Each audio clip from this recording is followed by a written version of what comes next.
ഉടമ്പടിയുടെ ബേസ്മെന്റ് രക്ഷയുടെ സമവാക്യമാണ് അല്ലേ? അത് നമുക്കറിയാം. എന്താണത്? Not by merit but by grace. എന്നുവെച്ചാൽ നിന്റെ യോഗ്യത കൊണ്ടല്ല, എൻ്റെ കൃപ കൊണ്ടാണ്. എന്നുവെച്ചാൽ യോഗ്യതകളെ മെറിറ്റ് ചില സമയത്ത് വില പോകാത്ത അവസരങ്ങളുണ്ടാവുമെന്ന് ഞാൻ നിങ്ങളോട് പറഞ്ഞിട്ടുണ്ട്.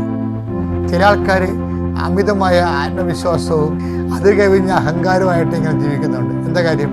അവർക്ക് 97 മാർക്കുണ്ട്, 98 മാർക്കുണ്ട്. ഞാൻ പിന്നെ എന്തിനാണ് പ്രാർത്ഥിക്കണത്?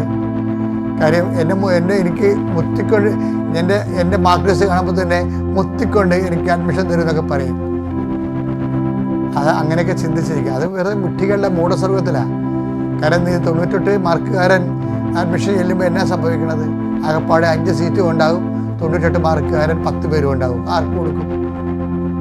ഈ പ്രശ്നമുണ്ട്, ഈ പ്രതിസന്ധി ഉണ്ട്. അപ്പോൾ എപ്പോഴും നമ്മൾ ഓർക്കുക, ജീവിതം എന്ന് പറയുന്നത് ദൈവം നിശ്ചയിച്ചിരിക്കുന്നത് എന്താണ്? Not by men but by grace. ജീവിതത്തിൻ്റെ ഏതെങ്കിലും ഭാഗങ്ങളിൽ ഗ്രേസ് ഇല്ലാതെ ഫില്ലാകത്തില്ല.